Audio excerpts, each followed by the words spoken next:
ఒక వ్యక్తిని మెలకువ కలిగించేది ఏంటి అంటే దేవుని వాక్యము చదవటము మరియు దాన్ని ధ్యానించటం. దేవుని వాక్యాన్ని చదవాలి, చదివిన దాన్ని ధ్యానించాలి. చదవటం ఉండాలి, ధ్యానం ఉండాలి. ఇవి రెండు ఉంటేనే ఆత్మీయంగా మెలకువ కలిగి ఉండేటట్లు చేస్తుంది. నేనంటాను, దేవుని రాకడలో నువ్వు ఎత్తబడాలంటే మెలకువ కలిగి ఉండాలి. నిన్ను మెలకువ కలిగించేది దేవుని వాక్యము. దావీదు అంటున్నాడు, నా పాదములకు నీ వాక్యము దీపము, నా త్రోవలో అదే వెలుగు. నిన్ను ఆత్మీయంగా పురికొల్పి ఆత్మీయంగా నీకు మెలకువనిచ్చేది వాక్యం మాత్రమే.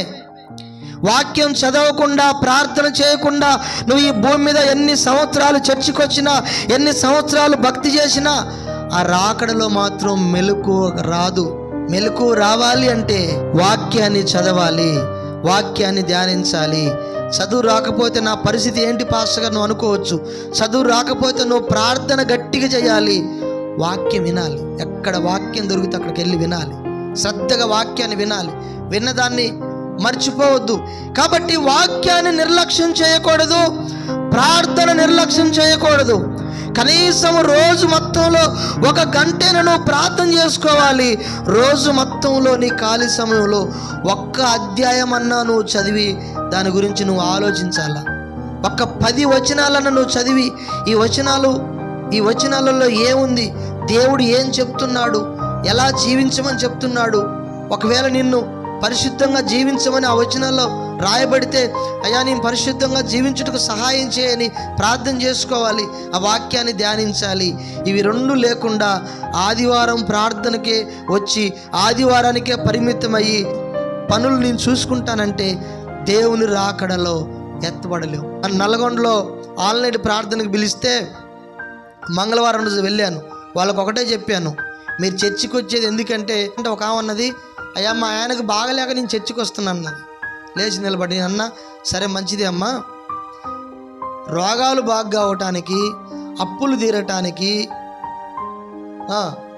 తర్వాత పిల్లల చదువులు బాగా చదవాలి, వాళ్ళకు మంచి ఉద్యోగాలు రావాలంటే చర్చి ఒక్కటే స్థలం కాదు. ఇంకెక్కడికి వెళ్ళినా నీకు అన్నీ జరుగుతాయి. పెళ్ళిళ్ళు అవుతాయి, రోగాలు తగ్గుతాయి, డబ్బులు సమకూర్చబడతాయి, అన్నీ ఉంటాయి. చర్చి ఒకటి, ఒక్కదానికే చర్చి కాదు. చర్చికి వచ్చే ఉద్దేశం ఏంటంటే, నేను ఈ రాత్రి ఇప్పుడు చచ్చిపోయినా, లేకపోతే ఈ క్షణములో నా ప్రాణం పోయినా, ఈ క్షణములో ప్రభు రాకడ వచ్చినా నేను ఎత్తబడాలి, పరలోక రాజ్యంలో నేను చేరాలి అనే ఆలోచనతో నువ్వు చర్చికి వస్తే ఈ లోకంలో నీకేం కావాలో అన్నీ ప్రభు ఇస్తాడని చెప్పాను నేను. సబ్జెక్టు వాక్యంలో ఏముంది, మొదట నీవు నా నీతిని రాజ్యాన్ని వెతకండి, అప్పుడు మీకు ఇవన్నీ అంటే ఏంటి, నీకు బట్టలు కావాలా, ఇల్లు కావాలా, ఇల్లు లేకపోతే ఇల్లు ఇస్తాడు దేవుడు, బట్టలు లేకపోతే బట్టలు ఇస్తాడు, అన్నం లేకపోతే అన్నం ఇస్తాడు, పిల్లల చదువుల్లో సహాయం చేస్తాడు, నీకు అనారోగ్యం వస్తే అందులో సహాయం చేస్తాడు. ఎప్పుడు మొదట దేవుని నీతిని రాజ్యాన్ని వెతికినప్పుడు. మరి బయట ఎవరు ఎతకట్లేదు దేవుని నీతిని రాజ్యాన్ని, అన్యులు ఎవరు ఎత్తకట్లేదు. వాళ్ళకి డబ్బులు ఉంటున్నాయి కదా, వాళ్ళకి ఆరోగ్యం ఉంటుంది కదా, వాళ్ళకి పెళ్ళిళ్ళు అవుతున్నాయి కదా, వాళ్ళ పిల్లలకి గర్భఫలం అందుతుంది కదా, వాళ్ళకి ఉద్యోగాలు వస్తున్నాయి కదా, వాళ్ళు బాగానే ఉంటున్నారు కదా. మరి ఏంటి చర్చికి వచ్చిన వాడికి రానుడికి తేడా అంటే, వాడు ఈ లోకంలో అన్ని అనుభవించినా ఒకరోజు నరకానికి వెళ్తాడు. ఈ లోకంలో నీవు అన్ని అనుభవించకపోయినా చనిపోతే పరలోక రాజ్యానికి వెళ్తావు. అలాంటి కాన్సెప్ట్తో చర్చికి రావాలి. మరి పరలోకం వెళ్ళాలంటే ఏం కావాలి?